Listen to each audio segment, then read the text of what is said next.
Hi everyone, my name is Satya Zanab and thank you for clicking to understand the poem entitled A Doctor's Journal Entry for August 6, 1945. Without killing time, let's get started. सबसे पहले title analysis करते हैं. A Doctor's Journal Entry for August 6, 1945. तो ये जो pome है ये एक डॉक्टर की जर्नल एंट्री है. डॉक्टर्स जर्नल एंट्री नहीं, डॉक्टर की जर्नल एंट्री. अपॉस्ट्रोफी का मतलब होता है काकी के, आपको पता होगा. तो भाई जर्नल एंट्री कहते हैं डायरी राइटिंग को. जर्नल एंट्री क्यों की जाती है, डायरी क्यों लिखता है इंसान? अपने किसी एक्सपीरियंस को शेयर करने के लिए. इवेंट एक ऐसा अनफॉरगेटेबल हो, थ्रिलिंग हो, ऐसे एक्सपीरियंस को शेयर करने के लिए लोग जर्नल लिखते हैं, डायरीज लिखते हैं. ठीक है, तो this poem is actually a journal entry of a doctor. और वो किस इवेंट के बारे में लिख रहा है डॉक्टर, तो उसका आंसर टाइटल में दिया गया है 6 अगस्त 1945. तो 6 अगस्त 1945 को ऐसा कौन सा इवेंट हुआ था जिसको वो कवर कर रहा है अपने जर्नल एंट्री पे, और इस एक्सपीरियंस को हमसे शेयर कर रहे हैं Vikram Seth as a poet. ठीक है, तो 6 अगस्त 1945 को यूएस ने जापानी सिटीज हिरोशिमा एंड नागासाकी पर एटॉमिक बॉम्ब एक्सप्लोजन किया था. आपको पता होगा ये बात, आपने अपने हिस्ट्री में ये चीज पढ़ी होगी.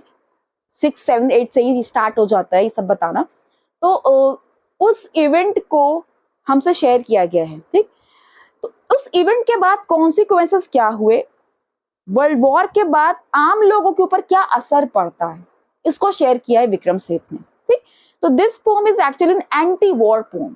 बहुत सारी ऐसी पोम्स लिखी गई हैं जिन्होंने हमें वर्ल्ड वॉर या सिविल वॉर्स के जो कॉन्सिक्वेंसेस होते हैं कॉमन पीपल पे, जिनका लेना देना कुछ नहीं होता बेचारों का, उनकी लाइफ का कितना ह्यूज लॉस होता है, कितना बड़ा नुकसान होता है, वो शेयर किया गया है इस पूरी पोम में. ओके, तो इतना डिस्क्रिप्शन आपको याद रखना है कि ये जो पोम है एक एंटी वॉर पोम है. जब रीडर्स इस पोम को पढ़ते हैं तो उन्हें समझ आता है कि कितना डिवास्टेटिंग कहते हैं, बहुत खतरनाक, हिला देने वाले जो इफेक्ट्स होते हैं वॉर के कॉमन इनोसेंट पीपल पर कितना बुरा असर पड़ता है. ह्यूमैनिटी, इंसानियत पूरी हिल के रह जाती है. और रीडर्स को उस पोम को पढ़ते पढ़ते, उस एक्सपीरियंस को पढ़ते पढ़ते सिंपैथी हो जाती है उन विक्टिम्स के साथ. यानी लगता है वाकई कि इनका क्या कसूर था जो इनके साथ ऐसा हो रहा है. राइट, नॉर्मल रूटीन में थे लोग, एकदम से उनके साथ हादसा पेश हुआ तो कैसा लगता होगा उस वक्त. राइट, तो ये पूरी पोम में बताया गया है.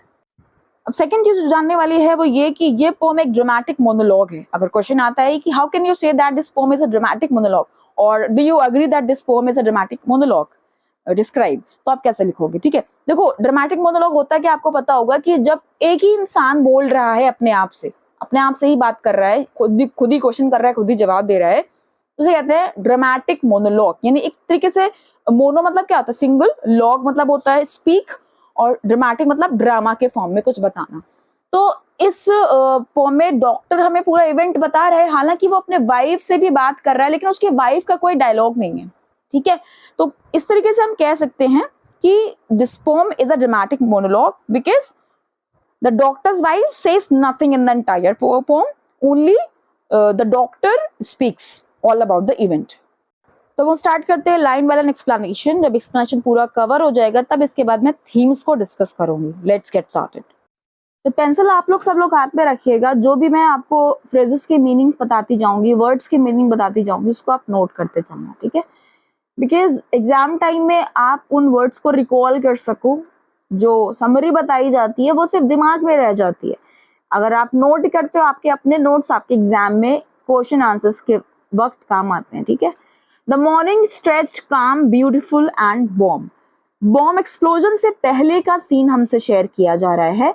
मॉर्निंग स्ट्रेच का मतलब होता है एक्सटेंडेड, कंटिन्यूड. अभी मॉर्निंग हुई है और वो मॉर्निंग को बताया जा रहा है कि डिस्क्राइब किया जा रहा है 3 वर्ड से, काम, beautiful and warm. In 3 word से पोइट हमसे ये शेयर कर रहा है. पोइट यहाँ पे क्या कहें, डॉक्टर जो स्पीकर है, तो वो हमसे ये शेयर कर रहा है कि पीसफुलनेस एंड ट्रैंक्विलिटी. आप देख लीजिएगा इन तीनों वर्ड्स को अंडरलाइन करके, पीसफुलनेस एंड ट्रैंक्विलिटी शेयर हो रही है कि ये जो सीन है अभी तक बहुत शांत भरा माहौल है यहाँ पे. स्प्रॉलिंग हाफ क्लाड, स्प्रॉलिंग कहते हैं spreading out over a large area. जब हम फैल के सोते हैं ना अपने बेड पर, उसे कहते हैं स्प्रॉलिंग. हाफ क्लैड का मतलब, क्लैड मीन्स होता है ड्रेस्ड, यानी जो स्पीकर है, डॉक्टर है, वो बता रहा है कि मैं अपने बेड पे स्प्रॉलिंग मतलब फैल के लेटा हुआ था और हाफ ड्रेस था। हर कोई कंफर्टेबल होके लेटता है, थोड़े बहुत कपड़े पहन के लेटता है। I gaze out at the form of shimmering leaves and shadows. Gaze out कहते हैं टकटकी लगाकर, लुक फिक्स्डली। मैंने गौर से देखा। क्या देखा गौर से?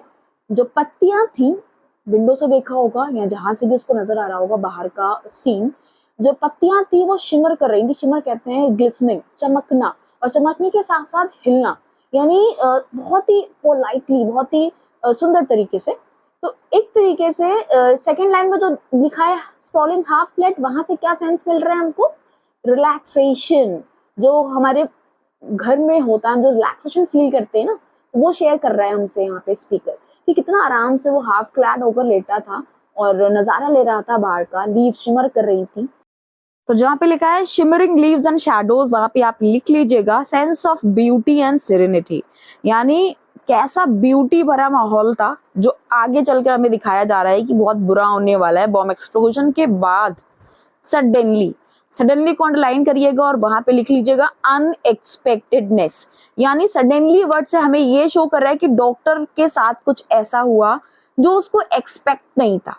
अनएक्सपेक्टेडली क्या हुआ? अ स्ट्रॉन्ग फ्लैश, एक बहुत स्ट्रॉन्ग सी चमक उसको दिखी। देन अनदर, और दोबारा से एक चमक दिखी। स्टार्टल्ड मी, उसने मुझे चौंका दिया। स्टार्टल्ड कहते हैं सरप्राइज्ड। ओके, इससे मैं चौंक गया। और स्ट्रॉन्ग फ्लैश को लाइन कर लीजिएगा। यहाँ से ही हमको पता चल रहा है कि कुछ एक्सप्लोजन हुआ है या बॉम्बिंग हुई है, जिसको अभी हमारा डॉक्टर समझ नहीं पा रहा है, क्योंकि सुबह का टाइम है, बहुत एक नॉर्मल रूटीन की तरह वो उठा है, उसको जल्दी समझ में नहीं आ रहा है कि ये हुआ क्या। I saw the old stone lantern brightly lit, यानी जैसे ही उसको स्ट्रॉन्ग फ्लैश दिखाई दी और फौरन उसके बाद उसने देखा कि उस स्ट्रॉन्ग फ्लैश से हुआ क्या। उसके गार्डन में जो ओल्ड स्टोन लैंप, लैंटर्न कहते हैं लैंप को, ओल्ड स्टोन लैंप लगा था, वो भी जल गया। ओल्ड स्टोन लैंप यूज किए जाते थे, लॉर्ड बुद्धा की श्राइन के सामने रखे जाते थे, पत्थर के बने हुए थे, वो लाइट निकलती थी उससे, लैंप के तरह यूज किए जाते थे। और बाद में जाके गार्डन्स वगैरह में भी इसको लगाया जाने लगा था। ओके, तो वो भी जल गया उस फ्लैश की वजह से। फिर एकदम से हमारे स्पीकर डॉक्टर सोचता है कि मैग्नीशियम फ्लेयर्स, क्या ये मैग्नीशियम फ्लेयर्स हैं? अब मैग्नीशियम फ्लेयर्स क्या होते हैं, आप स्क्रीन पर देख सकते हो। सिग्नलिंग के लिए यूज किए जाते हैं, स्पेशली शिप्स वगैरह में ब्राइट लाइट एमिट करते हैं ये। इसको भी वॉर्स वगैरह में या वार्निंग के लिए यूज किया जाता था। तो उसे लगता है कि क्या ये मैग्नीशियम फ्लेयर्स है, यानी इतनी रोशनी कैसे है, कहाँ से ये चीज आ रही है। While I debated it, debated का मतलब लिख लीजिएगा pondering, debate का मतलब यहाँ पे डिस्कशन नहीं है, debated का मतलब है he is talking to himself ना, वो अभी सब दिमाग में सब कुछ सोच रहा है। pondering, तो वो बहुत ज्यादा सोच रहा है। जब वो ये सब सोच रहा था, while I debated it, जब मैं ये सब सोच रहा था, एकदम से क्या हुआ? रूफ, छत, वॉल्स, दीवारें, and as it seemed the world collapsed in timber and debris, यानी ना सिर्फ छत, ना सिर्फ दीवारें, बल्कि ऐसा लग रहा था कि पूरा जैसे संसार ही कोलैप्स हो रहा है, हिल रहा है। और सिर्फ उसको हर जगह क्या दिख रहा था? टिम्बर, टिम्बर्स लकड़ी होती है जिससे घर बनाए जाते हैं। डेब्री, कूड़ा करकट, यानी घरों की छतें उड़ गई थी, दीवारें उड़ गई थी। यानी बॉम्ब एक्सप्लोजन आपने देखा होगा मूवीज वगैरह में, कैसे अजीब हालत हो जाती है। तो सब हर जगह डेब्री था, डेब्रिस नहीं पड़ा जाता, इसको ध्यान रखिएगा। कूड़ा करकट हर जगह दिख रहा था। डस्ट स्वर्ल्ड अराउंड मी, और मेरे चारों तरफ धूल ही धूल उड़ रही थी। सोल कहते हैं to move in a round pattern, नहीं गोल गोल घूम रही थी। कहां पर? इन द गार्डन, मेरे चारों ओर और गार्डन में धूल ही धूल थी, ठीक है। एंड वियर्ड, और एक और वियर्ड मतलब बहुत अजीब सी चीज हुई। क्या? माई ड्रॉर्स एंड अंडरशर्ट डिसअपियर। देखिए ड्रॉर्स यहाँ पर क्या मतलब है? 16th सेंचुरी में ये जो वर्ड ड्रॉर्स था, ये गारमेंट्स को शो करता था, जैसे स्टॉकिंग्स, अंडरपैंट्स, जिसको हम अंडरवियर्स कहते हैं, या पैंट्स भी कह सकते हैं। हमें नहीं पता कि उस वक्त वो क्या पहना हुआ था, वो अंडरवियर था पहना था, या पैंट्स पहना था, या अंडर पैंट्स था, क्या था, ठीक है। जो भी वो पहना था वो उसके बॉडी से डिसअपेयर हो गया। आपने देखा होगा बॉम्ब एक्सप्लोजन में क्या होता है, लोगों के कपड़े के चिथड़े उड़ जाते हैं। तो आगे बहुत जगह नेकेड वर्ड आएगा, यानी कि लोगों के कपड़े उतर गए थे, फट गए थे, नुच गए थे, ठीक है। तो उसके जो बॉडी पर अंडरशर्ट थी, जो वो अंडरशर्ट, सैंडो वगैरह जो भी पहना था, ड्रॉर्स यानी अंडरपैंट जो भी पहना था, वो अब उसके बॉडी पे नहीं थे, यानी कि ही वॉज नेकेड नाउ। तो 10 लाइन्स हमने कवर कर ली। पहले की 3 लाइन्स मैंने देखा कि कि पीसफुलनेस एंड ट्रैंक्विलिटी थी अभी तक, जैसे मॉर्निंग हुई, इसके बाद सडनली वर्ड से हमें पता चला कि कुछ अनएक्सपेक्टेड हुआ, ठीक, स्पीकर के साथ। फिर हमको स्टेट ऑफ कंफ्यूजन पता चली स्टार्टल्ड वर्ड से, सेंस ऑफ शॉक स्पीकर को महसूस हुआ। फिर इसके बाद इन 5 लाइन्स के जरिए हमें बताया गया केओस एंड कंफ्यूजन। केओस यानी डिस्टर्बेंस, यानी हर जगह टिम्बर डेब्री नजर आ रहा है, धूल उड़ रही है, कंफ्यूजन हो रहा है उसको कि क्या मैग्नीशियम फ्लेयर्स हैं। तो chaos and confusion in lines के थ्रू दिखाया गया। Let's move to next lines. A splinter jutted from my mangled thigh. Splinter कहते हैं वुड का या ग्लास का एक बड़े टुकड़े का छोटा टुकड़ा, ठीक है। तो छोटा सा टुकड़ा था, वो यहाँ पे बताया जा रहा है ग्लास का, लकड़ी के टुकड़े को भी आप स्प्लिंटर कह सकते हो। तो यहाँ आगे बताया गया पीस ऑफ ग्लास, तो ग्लास का एक छोटा सा जो टुकड़ा था, जटेड कहते हैं स्टिक आउट, चिपक गया जाकर या घुस गया, कहाँ पर, मैंगल्ड थाई, यानी मेरी मैंगल्ड थाई में जाके वो घुस गया, वो ब्रोकन ग्लास का जो पीस था। मैंगल्ड कहते हैं सीवियरली इंजर्ड, बुरी तरीके से घायल, जो मेरी थाई कहते हैं जांग को, जो मेरी थाई बहुत ज्यादा सीवियरली इंजर्ड हो रखी थी। सीवियरली इंजर्ड मतलब खाल नुच गई थी, गोश्त वहां से दिख रहा था। तो वहां पे जाके जटेड का मतलब स्टिक आउट हो जाता है वो ग्लास का टुकड़ा। माई राइट साइड ब्लड, और मेरा जो राइट साइड था बॉडी का, ब्लीडिंग, वहां से खून निकल रहा था। चीक वॉज टॉर्न, चीक कहते हैं गाल को, गाल भी फट गया था, खाल निकल आई थी। And I dislodge detachedly a piece of glass, और मैंने उस पीस ऑफ ग्लास को, जो स्प्लिंटर यहाँ बताया गया है, अब यहाँ के उसको पीस ऑफ ग्लास बोला जा रहा है, उस पीस ऑफ ग्लास को मैंने डिसलॉज कहते हैं रिमूव, उसको हटाया, डिस्प्लेस किया, नहीं अपने थाई से हटाया। डिटैचडली कहते हैं इन एन अनकंसर्न मैनर, यानी बहुत मैंने अपने चोट को कंसर्न, चोट के से मैं कंसर्न नहीं हुआ, बहुत अनकंसर्न होकर मैंने उसको हटाया, क्योंकि मेरा सारा कंसर्न कहाँ था, आगे लाइन में बताया जा रहा है, all the time wondering what had come to pass, मैं सारा टाइम यही सोच रहा था कि what had come to pass, कि क्या गुजरा है यहाँ से ऐसा क्या हुआ है कि ये सब एक कुछ सेकंड्स में ही इतनी तबाही आ गई। तो इस वजह से वो अपने ऊपर लगे घाव को ज्यादा ध्यान नहीं दे रहा है, वो इसलिए कंसर्न है कि हुआ क्या है एक्चुअली। तो इन लाइंस में हमें फिजिकल एंड इमोशनल ट्रॉमा दिख रहा है हमारे स्पीकर का, बेचारा वो फिजिकली भी बहुत इंजर्ड है और मेंटली भी उसे कुछ समझ नहीं आ रहा है कि हुआ क्या है। ओके, तो we can feel the pain of the speaker now. Moving to next lines, where was my wife, alarmed I gave a shout, यानी अभी तक वो माहौल को समझने की कोशिश कर रहा था, एकदम उसको ध्यान आता है कि मेरी वाइफ कहाँ है, तो वो एकदम से चिल्लाता है, अपने दिमाग में सोचता है कि मेरी वाइफ कहाँ है। अलार्म्ड, अलार्म मतलब अलर्ट होकर, आई गेव अ शाउट, एक चीख निकली मेरे मुंह से। वेयर आर यू, ये क्वेश्चन, उसके वाइफ का नाम है, ये बुला रहा है कि तुम कहाँ हो। माई ब्लड गश्ड आउट, फिर अचानक से बहुत तेजी से खून बहने लगा। फिर मुझे ये लगा द आर्टरी इन माई नेक, क्या ये खून मेरे नेक की आर्टरी से तो नहीं आ रहा है। आर्टरी क्या होता है, blood vessel that carries blood away from the heart, यानी एक डॉक्टर को ही पता होता है कि अगर खून बह रहा है गर्दन में या नेक के पास तो क्या चीज इफेक्ट हुई है। तो इस आर्टरी वर्ड से हमको पता चल रहा है कि इस एक्सपीरियंस को शेयर करने वाला एक डॉक्टर है। जैसे उसको ये एहसास होता है कि कहीं आर्टरी तो नहीं डिस्टर्ब हो गई है नेक में, स्कैर्ड फॉर माई लाइफ, मैं अपने जिंदगी के लिए बहुत डर जाता हूँ, कहीं मैं मर ना जाऊं। Right, I called out panic stricken, panic stricken कहते हैं बहुत घबरा कर, फिल्ड विद पैनिक, यानी बहुत डर से, बहुत डरते हुए मैंने अपनी वाइफ को आवाज दी। पेल, ब्लड स्ट्रेन्ड, फ्राइटेंड, यकोसान इमर्ज्ड, अब ये 3 वर्ड्स यूज किए गए हैं उनकी वाइफ के लिए।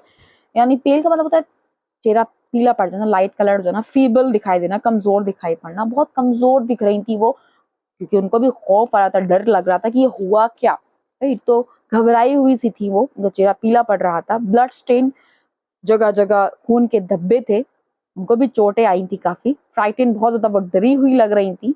ये क्वेश्चन इस तरीके से इमर्ज सामने आती हैं।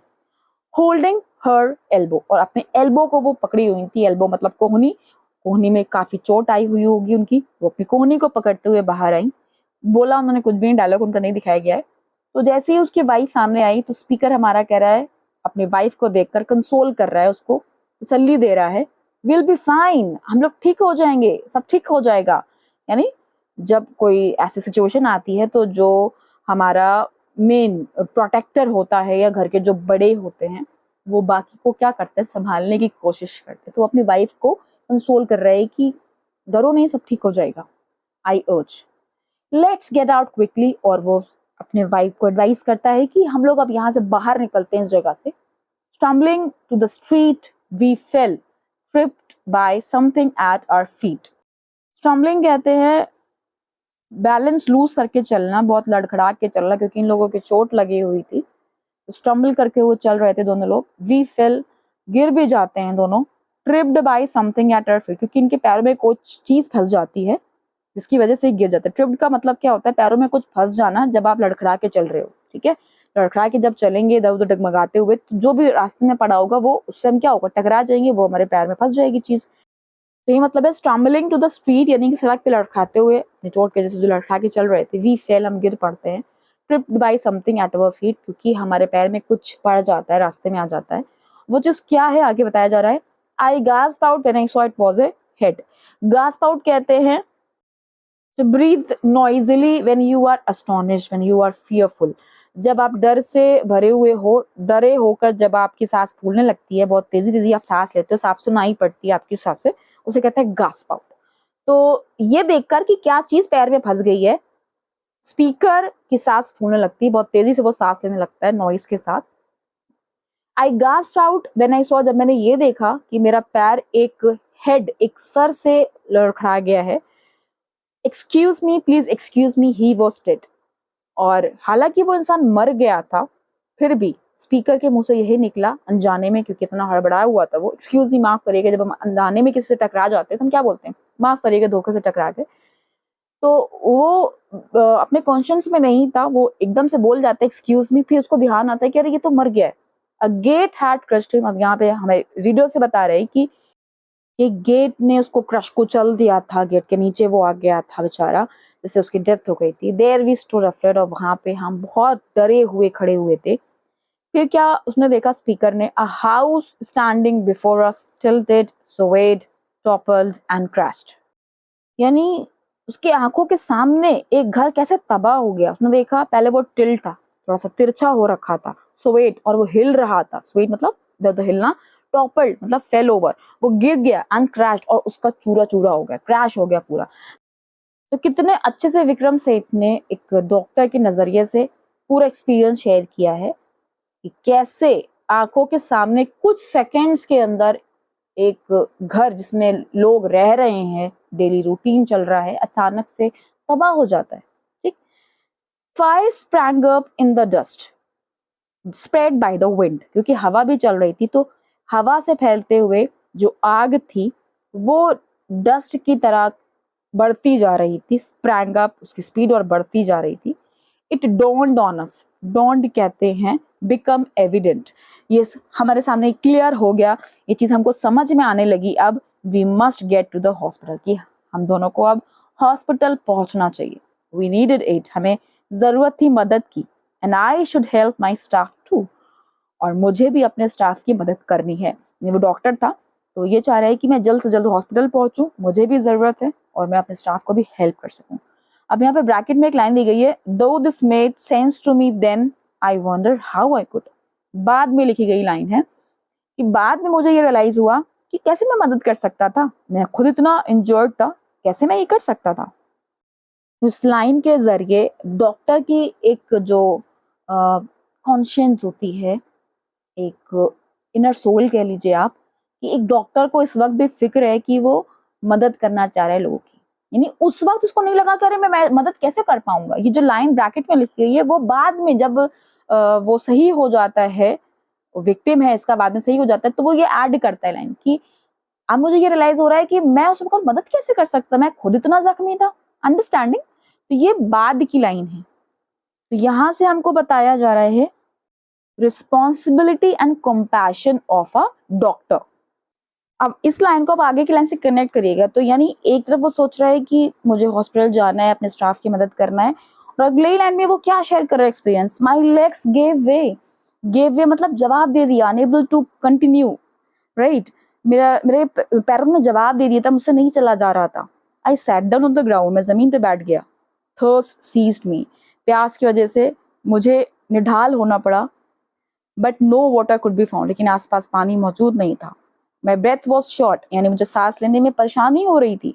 बट बिट बाय बिट धीरे धीरे gradually my strength seem to revive, मेरी हिम्मत फिर से रिवाइव हुई, फिर से जागी, and I got up at length मतलब आफ्टर फ्यू मिनट्स, राइट। तो कुछ देर के बाद मैं वापस से खड़ा हो गया। तो इन 4 लाइंस के जरिए मेनली आपको फिजिकल एग्जॉशन बताया जा रहा है स्पीकर का, नोट कर लीजिएगा, फिजिकल एग्जॉशन हाईलाइट हो रहा है इन 4 लाइंस में। और इसके अलावा एक और फ्रेज नोट करिएगा, resilience of the human spirit in the face of adversity. Resilience कहते हैं द कैपेसिटी टू विदस्टैंड और to recover from some difficulty, यानी जो हमारे अंदर कैपेसिटी होती है मुश्किलों से लड़ने की, उसे कहते हैं रेजिलियंस। तो यहाँ पर स्पीकर का रेजिलियंस दिखाया जा रहा है ह्यूमन स्पिरिट का, कि कैसे मुसीबत में इंसान हार नहीं मानता है और उन मुसीबतों से लड़ने की कोशिश करता है, ठीक है। तो resilience of the human spirit in the face of adversity. दूसरा क्या है, फिजिकल एग्जॉशन, इन 4 लाइंस में दिखाई गई है। I was still naked but I felt no shame, जैसा कि हम पीछे पढ़ चुके हैं कि अंडर पैंट्स, अंडर शर्ट जो थी उसकी वो डिसअपियर हो गई थी। तो वो बता रहा है कि मैं अभी भी नेकेड था लेकिन मुझे कोई शर्म नहीं थी, I felt no shame. This thought disturbed me somewhat till I came upon a soldier standing silently who gave the towel round his neck to me. ये जो थॉट था कि मैं अभी भी नेकेड था, इसने मुझे डिस्टर्ब बिल्कुल नहीं किया, मैं शर्म नहीं कर रहा था। जब तक नहीं किया तब तक एक सोल्जर ने, जो कि बहुत चुपचाप खड़ा हुआ था, उसने मुझे टॉवल दी। उसके खुद के नेक पे टॉवल पड़ी हुई थी, उसने वो टॉवल मुझे दी, यानी आप अपने को कवर कर लीजिए। जब उसने मुझे दी तब मुझे थोड़ी सी शर्म आई कि ओ मैं नेकेड हूँ। My legs stiff with dried blood rebuild, I said to Yeko-san she must go on ahead. मेरे जो लेग्स थी वो स्टिफ हो गई थी, स्टिफ कहते हैं अनेबल टू बेंड, यानी मुड़ नहीं रही थी। इंसान की जब उसकी जो लेग्स है वो जब मोड़ेंगे नहीं तो आगे कैसे बढ़ पाएगा।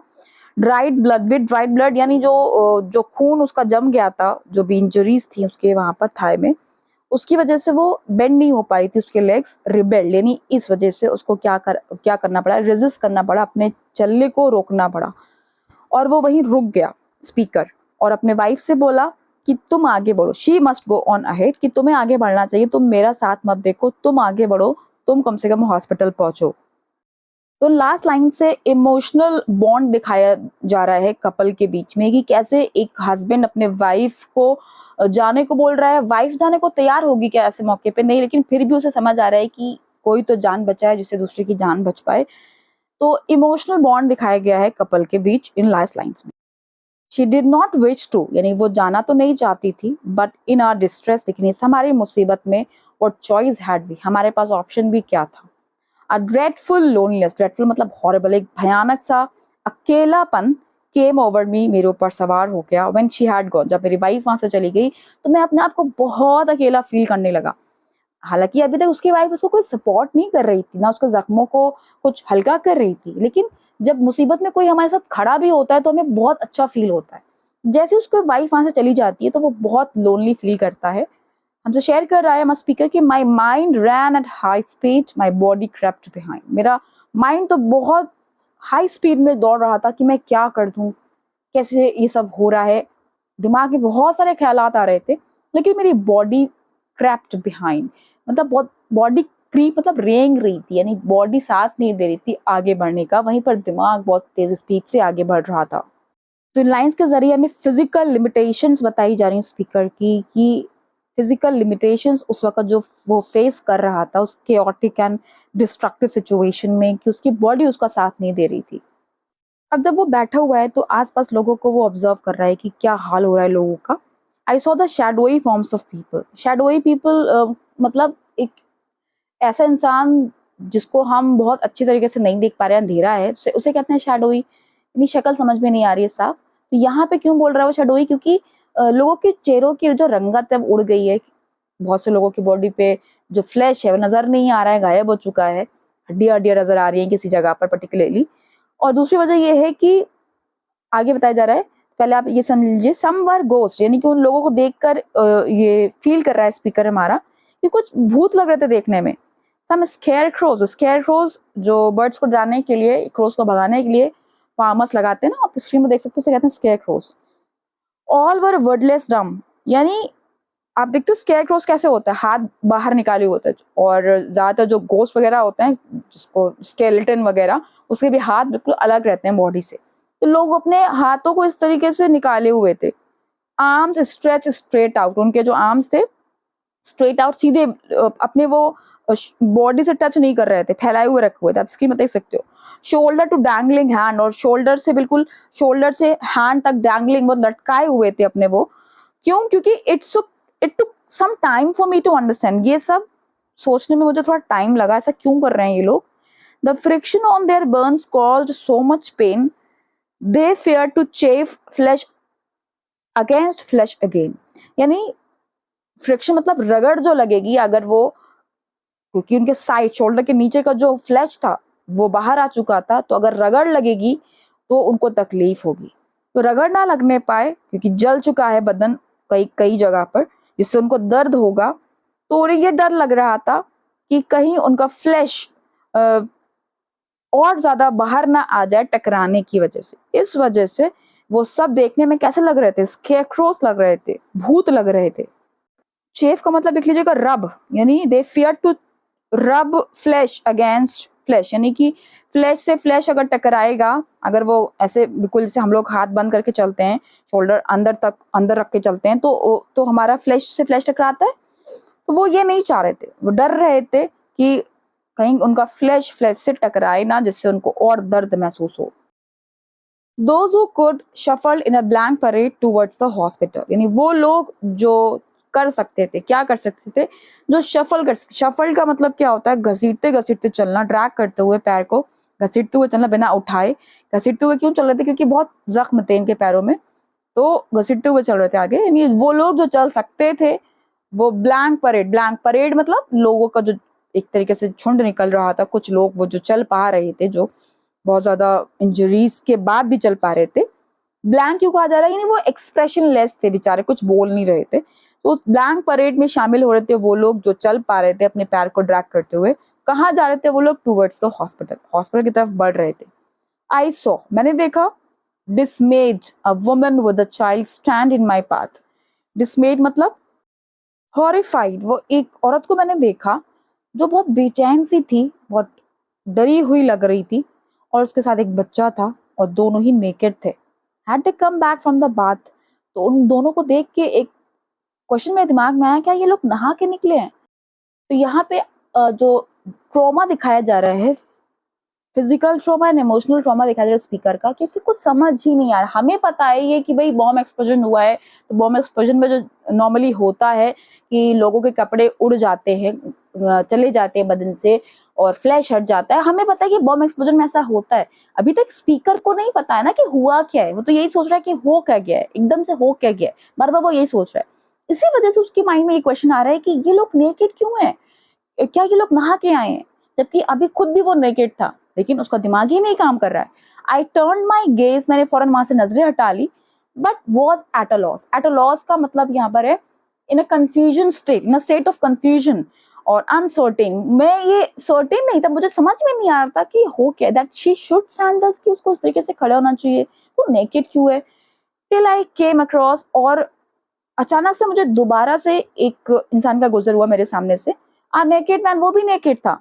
And now the thought arose, और जब मैंने उस नेकेड मैन को देखा, फिर मुझे अपना नेकेड होना याद आया फिर इस वुमन का, तो मैंने सोचा, and now the thought arose, अब मेरे दिमाग में एक थॉट आया, it some strange thing had stripped us of our clothes, यानी कुछ ऐसी चीज यहाँ पर हुई है जिसने हम सबसे क्लोथ्स छीन लिए हैं, स्ट्रिप्ड अस, हमको नेकेड कर डाला है। तो हमें पता ना कि बॉम्ब एक्सप्लोजन हुआ है, अभी हमारे स्पीकर को तो नहीं पता है कि बॉम्ब एक्सप्लोजन हुआ है। तो he is trying to understand all the things. तो अब उसको ये समझ में आया कि कुछ ऐसा हुआ है जिससे हमारे कपड़े हमारे बॉडी से चले गए हैं। The face of an old woman on the ground was marred with suffering, marred कहते हैं डिस्ट्रॉयड। फिर मैंने क्या देखा, एक ओल्ड वुमन का फेस जमीन की तरफ मुंह करके वो पड़ी हुई थी, डिस्ट्रॉय हो रखा था, बहुत ज्यादा वो सफरिंग, कष्ट में थी। But she made no sound, लेकिन वो ना कराह रही थी ना कोई आवाज निकाल रही थी। Silence was common to us all, हम सब में एक चीज कॉमन थी कि हम सब शांत थे। I heard no cries of anguish और अ सिंगल वर्ड, एंग्विश कहते हैं फिजिकल पेन और फिजिकल सफरिंग, यानी सभी को दर्द था, सभी इंजरीज बहुत ज़्यादा सीवियर इंजरीज थी, लेकिन किसी की चीख सुनाई नहीं पड़ रही थी, ना ही एक सिंगल वर्ड सुनाई पड़ रहा था। क्यों? क्योंकि हम सब साइलेंट थे, हम सब शॉक्ड थे। एक्सप्लेनेशन को कवर करने के बाद अब हम थीम्स को कवर करते हैं। तो ये 3 थीम्स निकल के आती हैं: destruction and chaos, resilience and survival, loss of identity and humanity. Destruction chaos किस तरीके से मैंने अच्छे से एक्सप्लेन किया है, फिर भी मैं यहाँ पे डिस्क्रिप्शन दे रही हूँ, आप देख लीजिएगा। रेजिलियंस एंड सर्वाइवल, रेजिलियंस मैंने आपको बताया था, एक जगह वर्ड आया था कि कैसे कैपेबिलिटी वो दिखाता है, थक हार के पहले बैठ जाता है, धीरे धीरे बिट बाय बिट उसके अंदर स्ट्रेंथ आती है, यानी सर्वाइव करने के जो चाह होती है धीरे धीरे आती है। उसको प्यास लग रही थी तब भी वो जो है हार नहीं मानता है। Loss of identity and humanity, कैसे इंसानियत की एक तरीके से डेथ होती है वॉर के जरिए। तो ये सारा आपका थीम्स निकल के आता है। रही बात मैसेज की, तो मैसेज यही है, से नो टू वॉर्स, बिकॉज ये एक एंटी वॉर पोम है, पूरे पोम में ह्यूज लॉस ही बताया गया है। कैसा लगा आपको मेरा एक्सप्लेनेशन? प्लीज कमेंट बॉक्स में लिख के मुझे जरूर बताइए, and please do share with your friends. Thank you for watching.